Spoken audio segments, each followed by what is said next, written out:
Haleluya, puji Tuhan, segala kemuliaan puji Tuhan. Terima kasih Pak Edward Monang. Kita akan mendengarkan renungan firman Tuhan yang akan dibawakan oleh Pastor Paul.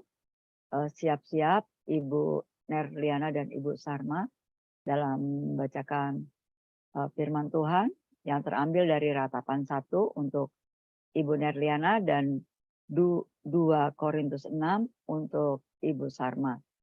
Ya, kita akan berdoa dulu, nanti Mbak Naomi yang akan berdoa. Silakan Mbak Naomi. Baik, terima kasih Bu Cinta, Shalom. Ya. Mari Bapak Ibu, kita satu dalam doa. Bapa yang kami sembah dalam nama Tuhan kami Yesus Kristus, Bapa yang selalu mengasihi kami Tuhan, kami berucap syukur untuk pagi ini. Kami mau mendengarkan firman-Mu yang akan disampaikan Gembala kami, Pastor Paul. Engkau urapi dan berkati beliau Tuhan. Biarlah apa yang disampaikan menjadi rema untuk setiap kami dan kami bisa melakukan sesuai kehendak-Mu. Terima kasih ya Bapa. Haleluya. Amin. Amin. Ya, kita akan mendengarkan firman Tuhan. Pembacaan firman Tuhan. Silakan Bu Nerliana dari Ratapan pasal 1. Baik, terima kasih Bu Cinta. Salam Bu Cinta. Apakah terdengar suara lain selain suara saya, Bu Cinta? Iya. Iya, Bu Nerliana apa Bu Sarma dulu ya? Di change. Ya. Oke, thank you. Sebentar. Bu Sarma, siap-siap Ratapan 1-nya ya, Bu Sarma. Silakan di unmute Bu Sarma. Ya, silakan Baik. Bu Sarma, Ratapan 1. Iya, baik, saya akan bacakan kebenaran firman Tuhan dari Ratapan 1 sampai 22. Semuanya, 22 ya. Iya. Beginilah firman Tuhan. Ah, betapa terpencilnya kota itu yang dahulu ramai. Laksana seorang jandalah ia, yang dahulu agung di antara bangsa-bangsa, yang dahulu ratu di antara kota-kota, sekarang menjadi jajahan. Pada malam hari terseduh-seduh ia menangis, air matanya bercucuran di pipi dari semua kekasihnya. Tak ada seorang pun yang menghibur dia. Semua temannya mengkhianatinya. Mereka menjadi seterunya. Yehuda telah ditinggalkan penduduknya karena sengsara dan karena perbudakan yang berat. Ia tinggal di tengah-tengah bangsa-bangsa, namun tidak mendapat ketenteraman.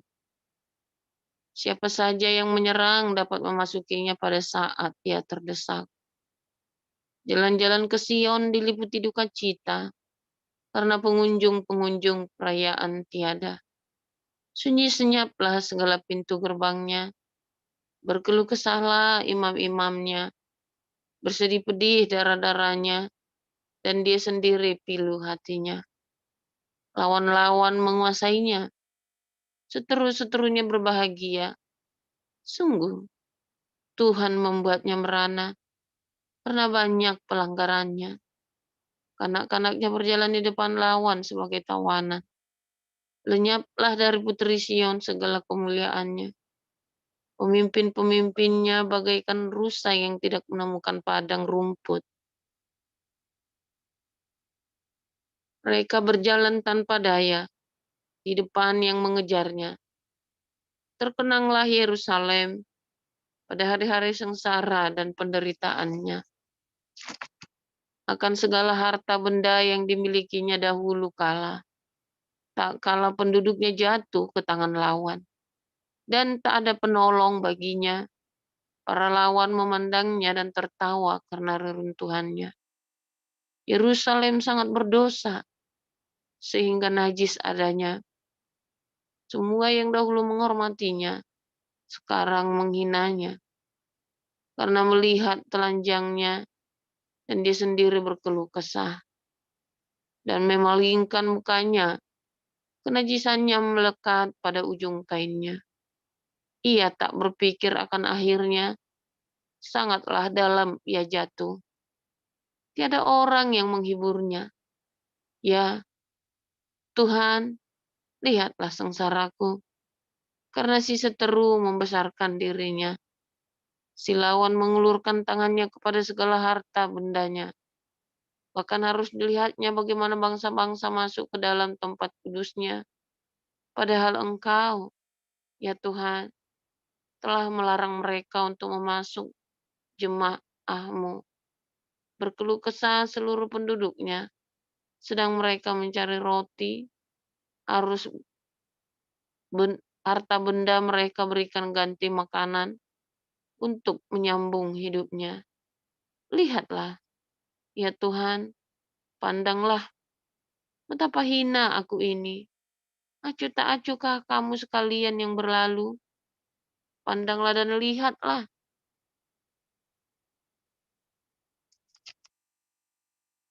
Apakah ada kesedihan seperti kesedihan yang ditimpakan Tuhan kepadaku untuk membuat aku merana, tak kala murkanya menyala-nyala.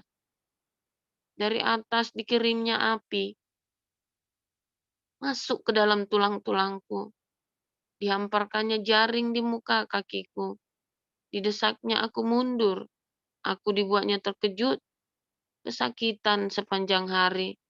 Segala pelanggaranku adalah kuk yang berat.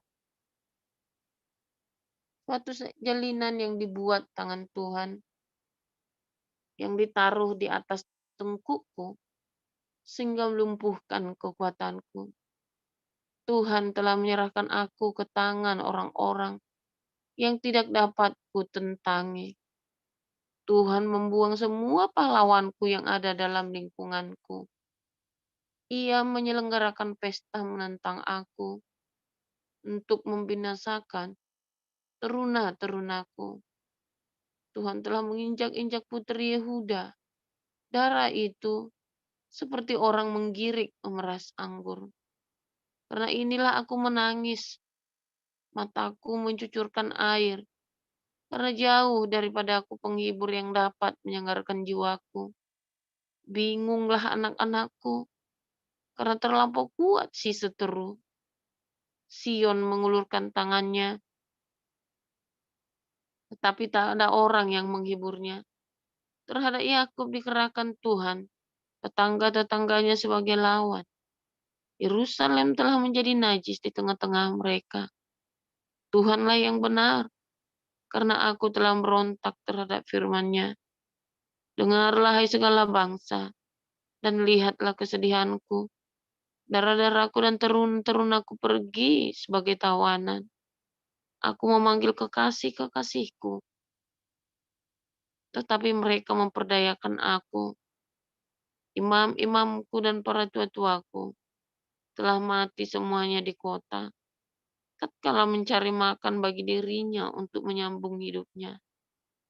Ya, Tuhan, lihatlah betapa besar ketakutanku, betapa gelisah jiwaku. Hatiku terbolak-balik di dalam dadaku, karena sudah melampaui batas aku memberontak.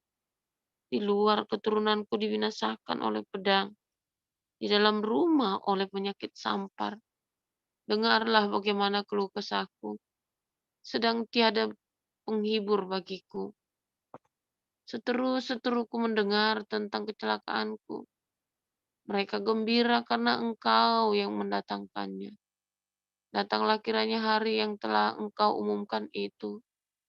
Dan biarlah mereka menjadi seperti aku. Biarlah segala kejahatan mereka datang ke hadapan-Mu. Dan perbuatlah kepada mereka seperti Engkau telah perbuat kepadaku. Oleh karena segala pelanggaranku. Karena banyaklah keluh kesahku dan pedih hatiku. Demikian. Terima kasih. Silakan. Baik, terima kasih Bu Cinta. Saya lanjutkan 2 Korintus 6 ayat 1 sampai 18. Demikian firman Tuhan. Sebagai teman-teman sekerja, kami menasihatkan kamu supaya kamu jangan membuat menjadi sia-sia kasih karunia Allah yang telah kamu terima. Sebab Allah berfirman, pada waktu aku berkenan, aku akan mendengarkan engkau. Dan pada hari aku menyelamatkan, aku akan menolong engkau. Sesungguhnya waktu ini adalah waktu perkenanan itu. Sesungguhnya hari ini adalah hari penyelamatan itu. Dalam hal apapun kami tidak memberi, sebab orang tersandung, supaya pelayanan kami jangan sampai dicela.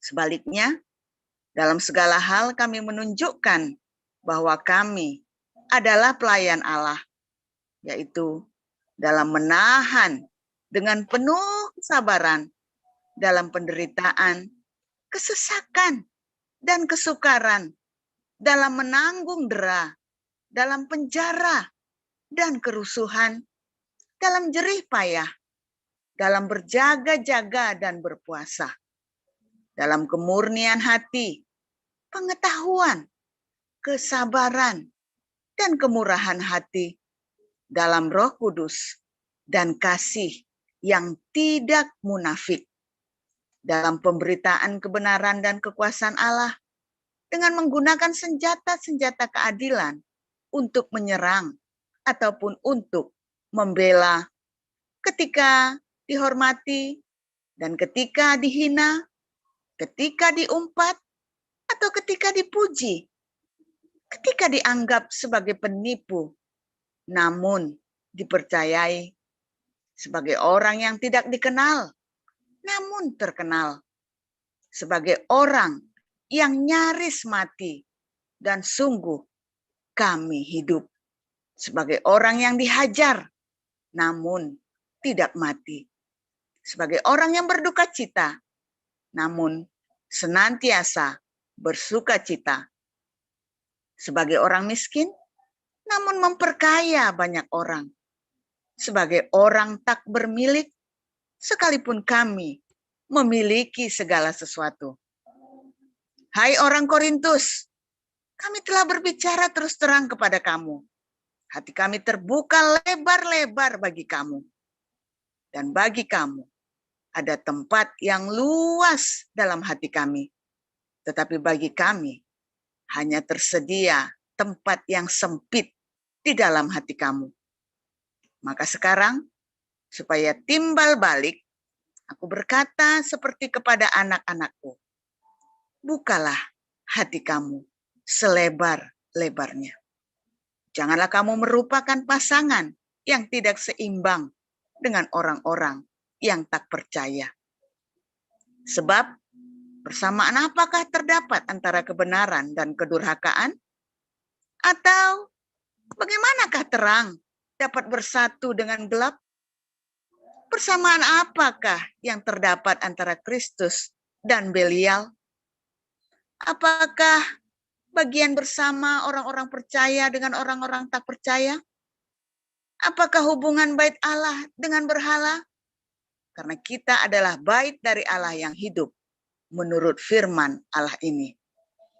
Aku akan diam bersama-sama dengan mereka dan hidup di tengah-tengah mereka, dan aku akan menjadi Allah mereka, dan mereka akan menjadi umatku. Sebab itu, keluarlah kamu dari antara mereka, dan pisahkanlah dirimu dari mereka, firman Tuhan. Dan janganlah menjamah apa yang najis, maka aku akan menerima kamu. Dan aku akan menjadi bapamu, dan kamu akan menjadi anak-anakku laki-laki dan anak-anakku perempuan. Demikianlah firman Tuhan yang Maha Kuasa. Terima kasih. Nah, terima kasih. Renungan firman Tuhan akan disampaikan oleh Pastor Paul yang berjudul Kerjaan Sampingan Hamba Tuhan. Silakan Pastor. Ya, shalom semuanya. Haleluya. Hari ini judulnya adalah kerjaan sampingan.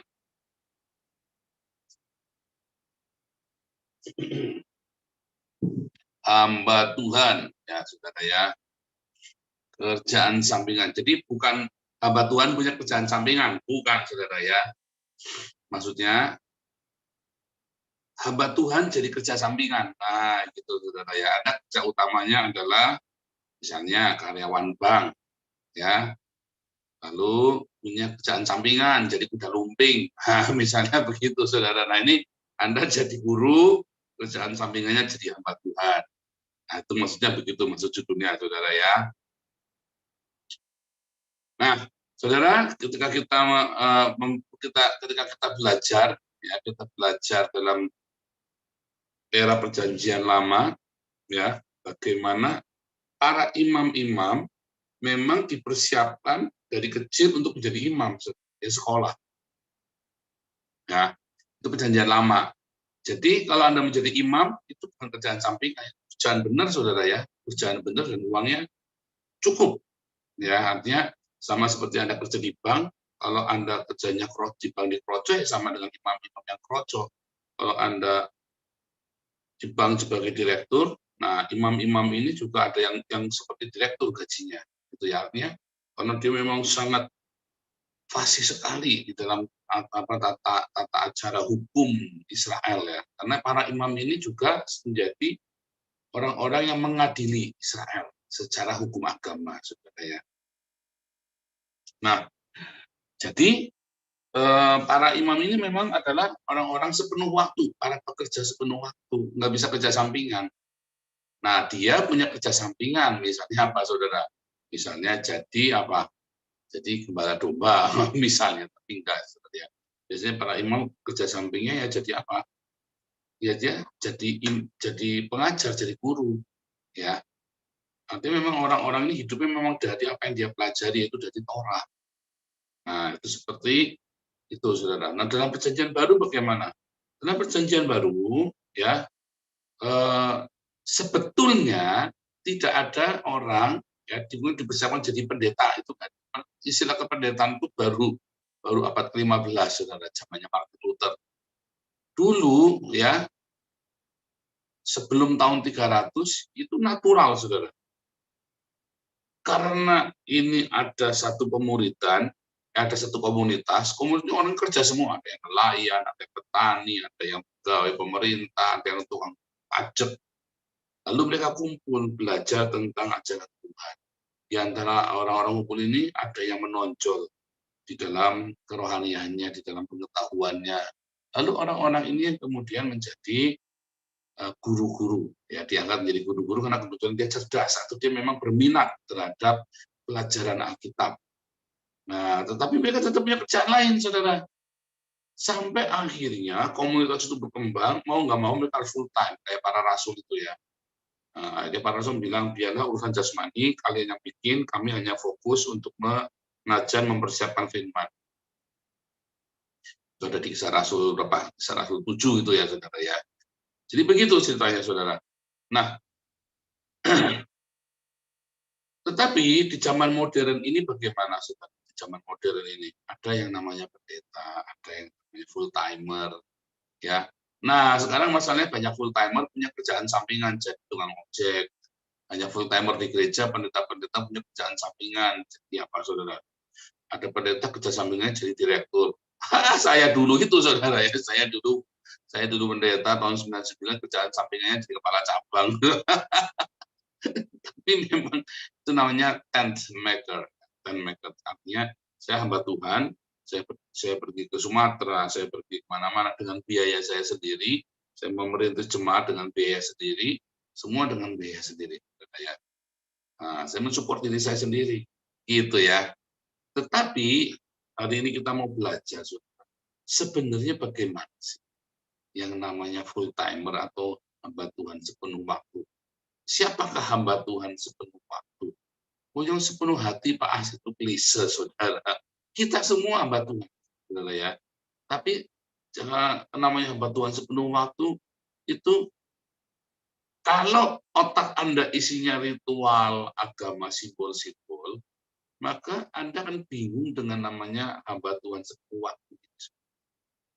Karena otaknya sudah dipenuhi dengan kemarin ya, agama apa namanya beragama Babel satu, ada apa saudara, ada ritual-ritual simbol-simbol ya, dan dua ada aturan-aturan yang dibikin sendiri. Ketiga ada rasa kesalehan, merasa saleh. Nah maka Anda kan bingung, full timer, oh berarti orang yang mempersiapkan itu semua, yang mempersiapkan minyak urapan, mempersiapkan liturgi, mempersiapkan nyanyian, nah itu jadi hamba Tuhan sepenuh waktu, saudara. Dan itu yang lumrah terjadi dengan gereja-gereja sekarang ini. Ya, itu yang terjadi. Nah, tetapi yang dimaksud dengan sepenuhnya menjadi apa namanya pelayan perjanjian baru atau orang-orang yang melayani Tuhan dengan sepenuh hati, itu bukan seperti itu, saudara. Ya, karena Paulus berkata bahwa lakukanlah segala sesuatu seperti melakukannya untuk Tuhan. Apa yang Anda lakukan hari ini, kalau Anda beragama, maka Anda akan bingung membedakan mana sekuler, mana yang untuk Tuhan. Sehingga Anda kan hidup di dalam dua dunia yang berbeda, ya. Tetapi ketika Anda sudah tahu bahwa semua ritual-ritual, simbol-simbol, aturan-aturan agama itu tidak penting, maka saudara, hidupmu lah adalah ibadah. Pekerjaanmu lah ibadah. Makanya Paulus bilang apa? Enggak kerja jangan makan. Ya, pekerjaan itu adalah ibadah, melayani Tuhan. Apapun yang kamu lakukan seperti melayani Tuhan. Ya, karena hidupmu itu ibadah, pekerjaanmu itu ibadah. Saudara pernah nggak merasakan bahwa ibadahmu dapat, pekerjaanmu adalah ibadah, Pak David, Bu Neliana, Cinta? Rasain nggak tuh bahwa ibadahmu, pekerjaanmu adalah sebuah ibadah, abodah, pengabdian kepada Tuhan. Kita kerja, ya ini Pak Yuda di Brunei, Pak Aya lagi macul, nyangkul. Tahu nggak itu sebenarnya ada sebuah ibadah? Rasain nggak bahwa itu adalah ibadah? Kalau Anda tahu ketika Anda bekerja, ya itu ada sebuah ibadah, beda nanti saudara. Saya, angkat tangan, wah, tinggikan Yesus, saudara. Anda itu ibadah, oh itu apa-apa. Pekerjaanmu itu ibadah. Saudara kalau lagi di dalam pelayanan, ada gesekan, ya kan? Oh kita melayani Tuhan, kita harus rendah hati. Begitu di tempat kerja, saya kalau bacot gesekan, jangan panggil nama saya Paul. Kalau malam ini pisau ini nggak nyampe di rumahmu misalnya begitu, saudara. Nah, berarti kerjaanmu bukan ibadah, kerjaanmu kamu hidup di dalam dua dunia yang berbeda, saudara. Kamu ini makhluk jadi-jadian, malah belalang kupu-kupu, siang makan nasi, malam minum susu, saudara. Anda binatang makhluk antah berantah. Ya kan? Karena kalau Anda lagi di gereja, ini pelayanan. Kita harus rendah hati. Kalau kita disakiti, kita tidak marah. Kita harus menunjukkan cinta. Wah, Anda kalau lagi di gereja bisa begitu, saudara. Ya kan? Coba begitu masuk tempat kerja. Ada orang nyakitin saudara. Oh, sikat balik, saudara. Sikat balik. Ya kan? Mengapa, saudara? Karena Anda membedakan ya, sekuler dengan pelayanan pada Tuhan. Padahal dunia sekularmu itulah ibadah. Saya tidak berkata Anda menyebutkan agama ya, saya tidak pernah urusan dengan agama. Terus Anda menyebut, oh Pak, kalau gitu kosong. Itu ya kayak orang-orang Islam itu ya, yang sholat 5 waktu. Oke, kita lagi meeting, ini sholat lagi. Meeting lagi, sholat lagi. Bolak-balik sholat. Ya, sholatnya cuma 3 rakaat, ya, 45 menit, 1 jam baru selesai. ya kan? Ada pakai cuci muka dulu, cuci kaki dulu, ada pakai rokok dulu, ada pakai apalagi saudara minum kopi dulu, itu jam. Jadi kalau di kantor Anda bisa sholatnya 2 kali itu ya. Bisa 2 kali saudara ya di kantor itu sholatnya saudara. Pusing saudara. Ya, oh, tapi kan ikut kerjanya ibadah. Ya kalau Anda yang maksud begitu salah saudara. Itu namanya kerjanya bukan ibadah. Ibadahnya kamu bawa-bawa ke kerjaan. Nah, itu tahu nggak bedanya saudara? Bahwa pekerjaanmu adalah ibadah, itu berbeda dengan kamu ibadah dibawa-bawa ke kerjaan. Nah, itu beda, saudara. Jangan ruwet lagi, itu Anda jangan bingung lagi, tuh, saudara. Nah, banyak orang membawa ibadahnya ke kerjaan. Anda yang biasa jadi WL, seminggu 2 kali, 3 kali, Anda pasti pulang gasik, alasannya latihan musik, saudara. Itu namanya ibadahmu dibawa-bawa ke kerjaan. Kalau saya jadi bosnya, kamu tak pecat, saudara. Orang-orang kerja pada pulang jam 6, kamu jam 4 sudah pada pulang bolak-balik, saudara. Saya nggak mau, saudara. Nanti kan Tuhan akan memberkatimu, bundulmu kayak. Nggak percaya saya. Nggak percaya. Oh, nggak percaya Tuhan. Dulu siapa ya, Pak Putih pernah bilang ya. Ada, kita kan mau mengembalikan itu cincin apa berlian itu ya, yang Versace itu. Orang ngasih kok, mengasih tapi pakai syarat, jengkel saya, saudara ya. Bikin geger, bikin fitnahan. Nah, udah kembalikan aja. Kembalikan. Nah, Pak Putihnya bilang, saya tak tegur ya, kenapa kok bisa terima barang begituan, gimana sih? Ya ini orang stres Pak, kita begini. Kita kan harusnya, dia bilang, stres itu urusannya mereka. Ya. Tapi jangan kamu nolong orang, terus kamu ngorbanin kita yang di sini. Kamu mau melayani dia, tapi kamu ngorbanin kita. Nggak boleh. Langsung saya tegur Pak Putih ya dulu ya. Tapi kan dia mau bunuh diri, ya biar aja dia suruh bunuh diri, nggak apa-apa. Oh itulah bedanya kita dengan Pak Pol. Oh ya kita memang beda. Saya bilang begitu jadinya ya. Iya saudara, jangan gara-gara yang ngancem-ngancem mau bunuh diri terus ngorbanin orang lain gara-gara kamu melayani dia, terus kamu ngorbanin kita yang di sini. Oh, itu namanya bukan melayani saudara. Itu namanya ibadahmu ganggu orang lain saudara. Ibadahmu terus menghancurkan kita, kamu yang pelayanan, kita yang dikorbanin. Jangan saudara, nggak boleh begitu. Nah itu banyak praktisin kayak gitu tuh. Ya, saya ini karena kasihan sama, misalnya saya kasihan sama Pak Andre Hart, misalnya ya. Aduh kasihan, wah padahal ini orang yang menyebalkan, biang kerok saudara di komunitas kita. Misalnya nih Pak Andre Hart, minta maaf Pak Dokter ya, nanti disuntik saya repot. Nah, ini Pak Dokter Andre Hart ini biang kerok saudara ya.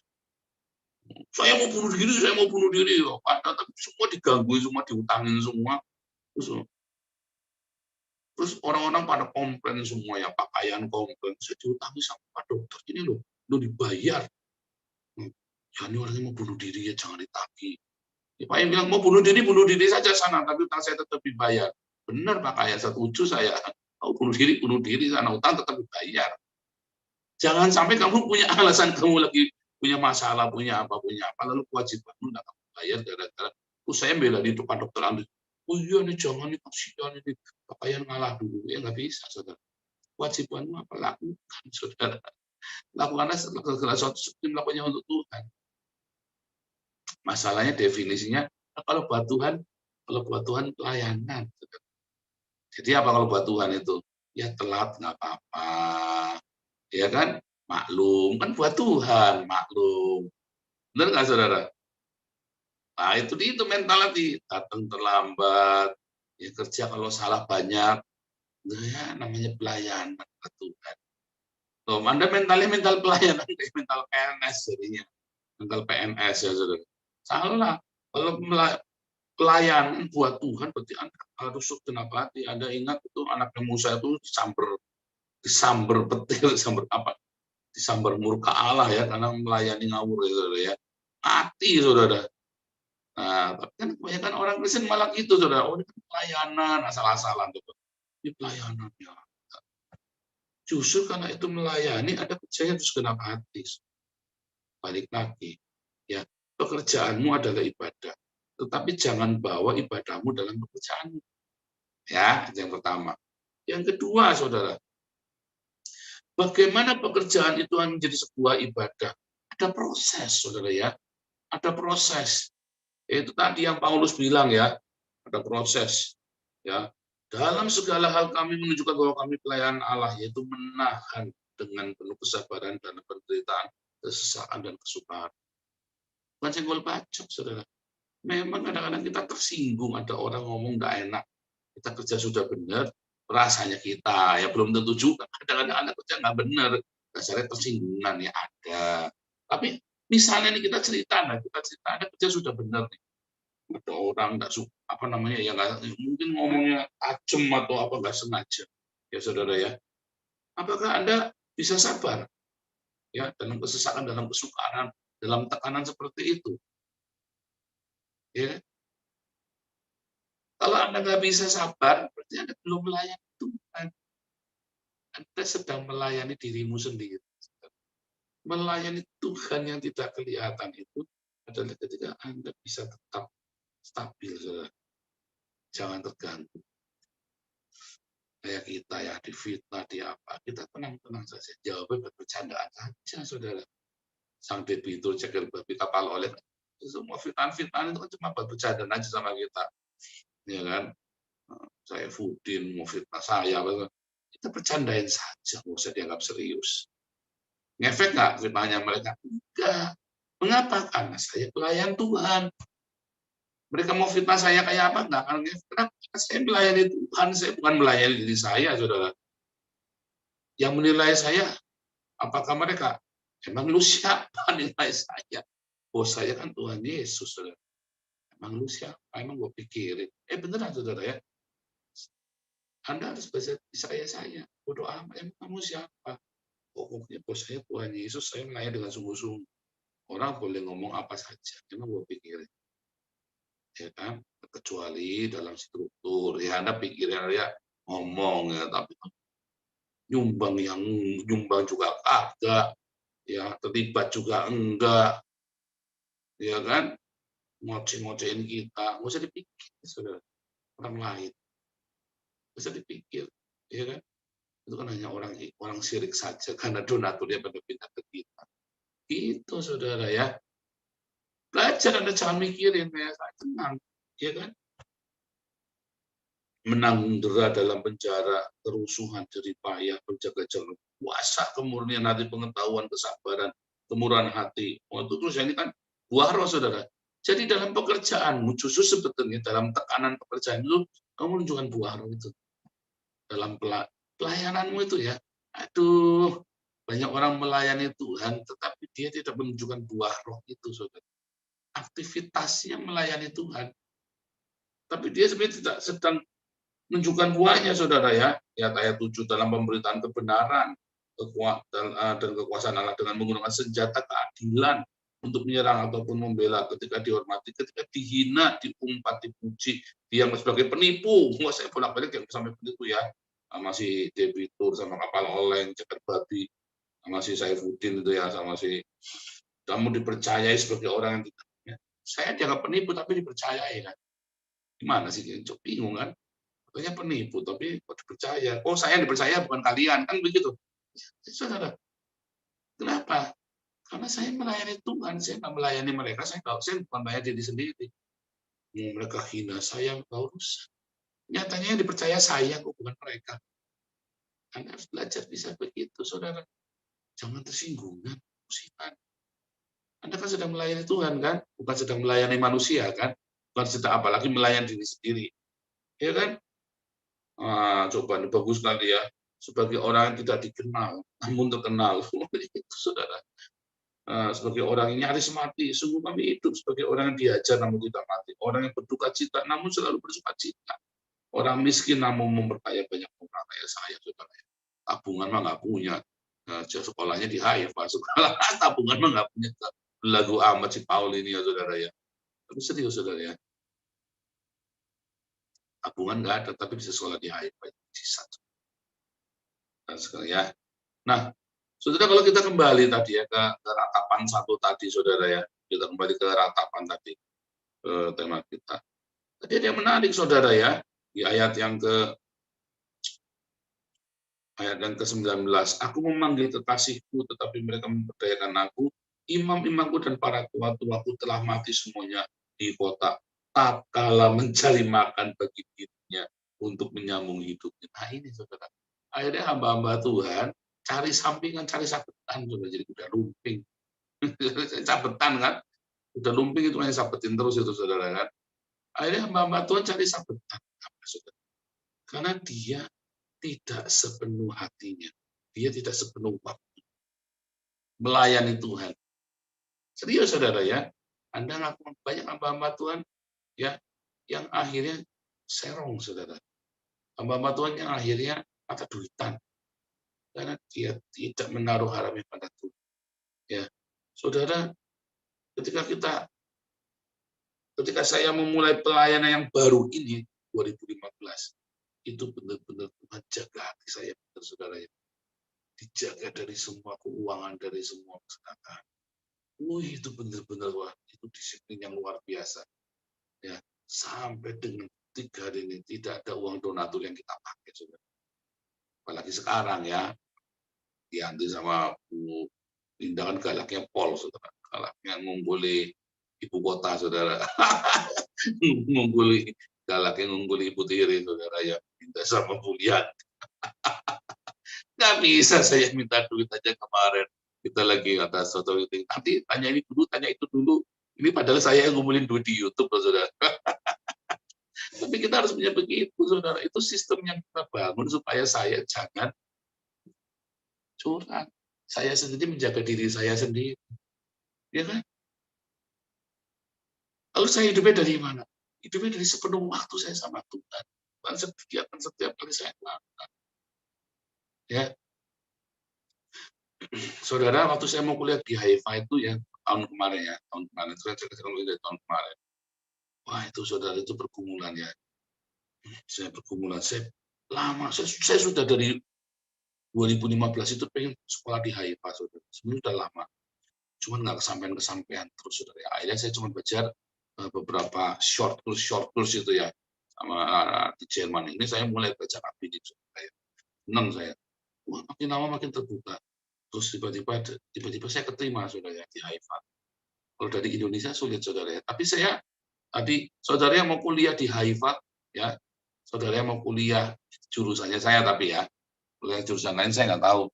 Karena nanti ada yang bantu, profesor kami akan membantu mempermudah perizinan Anda masuk Israel. Anda kalau yang mau kuliah di Haifa, jurusan History of Jewish, bilang sama saya, saudara. Biayanya 10.000 US, saudara ya. Jangan tanya beasiswa. Kalau ada mujizat nanti ada, tapi jangan nanya beasiswa saya ya. Pokoknya Anda siapin duitnya 10.000 US. Saya nggak nyatut, saudara ya. Saya nggak nyatut. Serius, saya nggak nyatut. Saya hanya merasa bangga dengan alma mater saja. Ya, Anda yang mau belajar historis, Jewish historis ya, khusus. Ya, Anda bisa ngomong sama saya, nanti saya yang kasih rekomendasi. Ya, saya yang kasih rekomendasi untuk bisa masuk ke Haifa, saudara. Nah, balik lagi, saudara ya. Hamba sepenuhnya, dari mana saya bisa punya uangnya, saudara? Nggak punya tabungan, saudara. Saya nggak pernah punya tabungan. Tetapi ketika hari itu dibutuhkan, Tuhan sediakan. Ya, Tuhan sediakan. Saya nggak minta-minta kan, saya nggak woro-woro kan. Tuhan sediakan, karena memang Tuhan melihat itu penting, perlu buat saya. Oke, hati kita yang lurus kempel sama Tuhan, kita fokus dengan pekerjaan kita. Ya, jangan dari mana, saudara. Ya, tiba-tiba ada. Ya, kita ada berkat. Kalau saya ngomong di sini nggak enak, saudara. Tapi ada berkat, saudara. Tiba-tiba ada berkat, karena bukan orang ya, itu masih ada dalam ini ya, dalam keluarga saya, saudara. Itu ada berkat.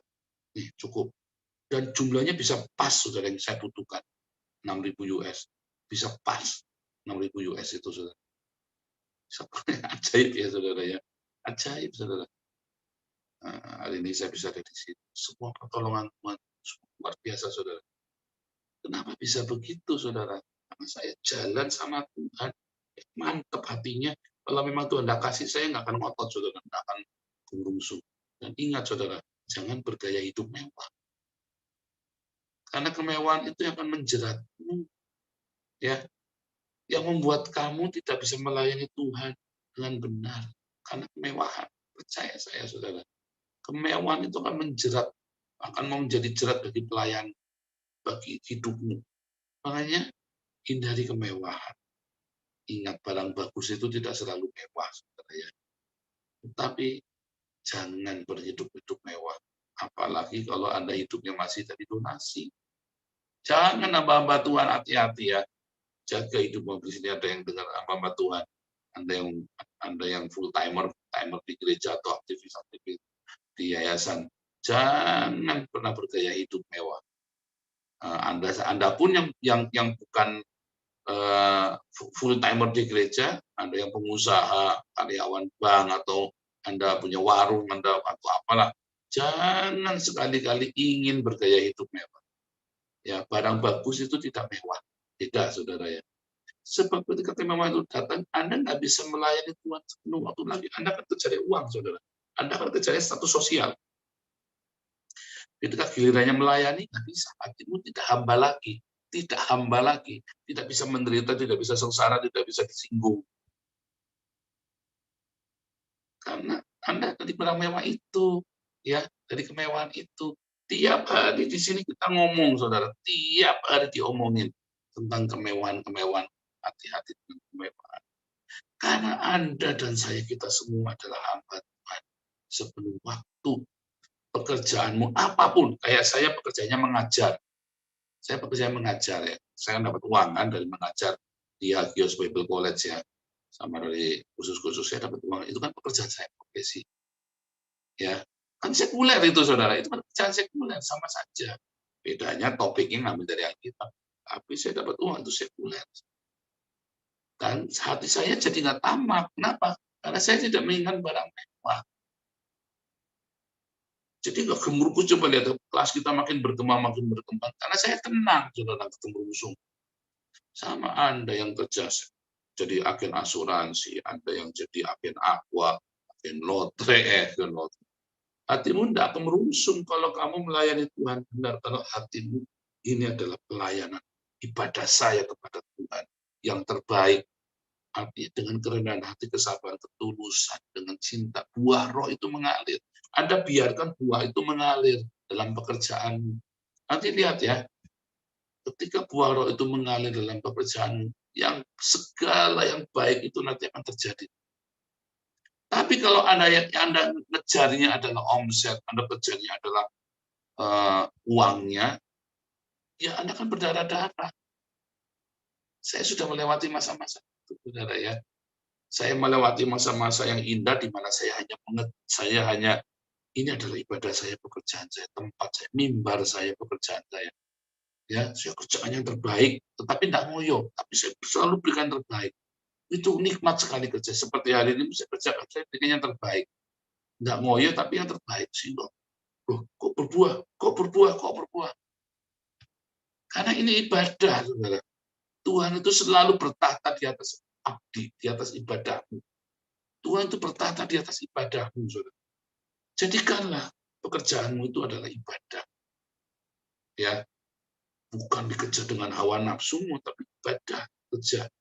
Kalau kamu mengerjakan hawa nafsumu, maka kamu jadi bukan ibadah pekerjaanmu, tapi kerjaan itu yang menjadi Tuhan kamu, uang. Hati-hati, saudara ya. Tuhan Yesus memberkati.